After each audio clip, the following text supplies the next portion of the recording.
First of all, this project is a template, okay? So make sure you use this so you have all the necessary slides, all right? I'll delete this one, but yeah, all the slides that are here kind of tell you what to do on each page, right? So do this, and that's what I want to show you. You can always add more slides, all right? So like integrate the curve. If this is not enough space to integrate this, which it probably isn't at that size, you can always add another slide there and just continue the work on the next slide, right? One thing I wanted to point out though, so these are videos on each slide that I created for that slide. So short explanation of how to how to choose a good object, or for example, how do I put my image into Desmos and rotate it and scale it and line it up. So I made those shorter videos so you're not having to watch this long 45-minute video at the beginning and have to go back through the video each time. So almost every slide has a short little explanation video. See, there's one over here. So keep those. One thing I would say is instead of deleting them, one thing you could do is you could just drag this over to the side and see now it's off the project, but you still have the video there with the link that still works, okay? So as you go to work on this, obviously don't open a new Google Slides. I think I made that hopefully obvious, but this is the template I want you to type on. The project is individual, okay? But you can get help from me, from Ms. Gilbert, or from any classmate, okay? So any classmate's allowed to work with you or help you on it. I mean, you can help any classmate. That is actually more than fine. Yeah, just don't do the same thing as another classmate, right? Because you're choosing something from your house that is hopefully different than what they have, right?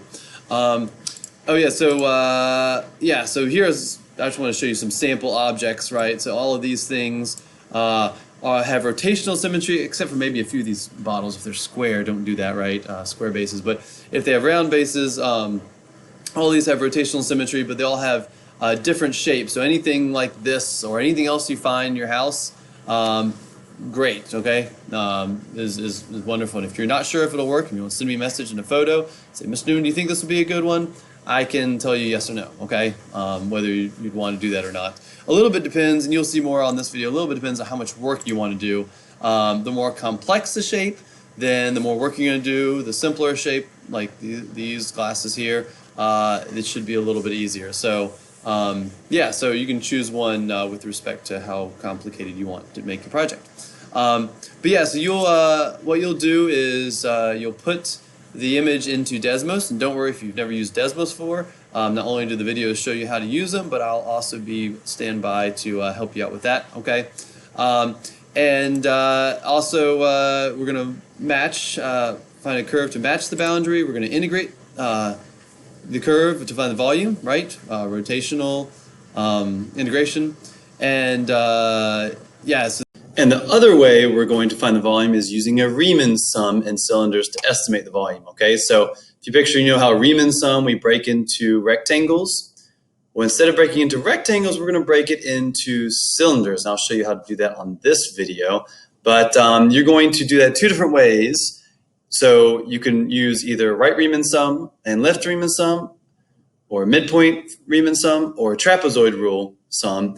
And if you would rather just do it one way or want to try something different, the other thing you could do is you could complete it two different ways by using the same method, but a different number of cylinders. So like in this picture, I stacked 8 cylinders, okay? Instead of stacking 8 different cylinders, you could stack, say, 10 different cylinders. So you're dividing that total height by 10, and each of those is a different height. And so then you're comparing which of those is more accurate. But for method 1, you're actually finding 2 different estimations for the volume in 2 different ways. And you can be as precise as you want to be, but make at least a minimum of 5 cylinders. Of course, the more cylinders you get, ideally, the more precise you can get. That's usually what happens. And then, yeah, so the other method is, of course, like as I mentioned, integrating. Once you do both those methods, then you're going to type up a conclusion slide, which includes comparing and contrasting the 2 estimations and which one you think works better and why, and explaining what you've learned from this project. All right? So thank you guys very much. Message me if you have any questions, and I wish you the best of luck.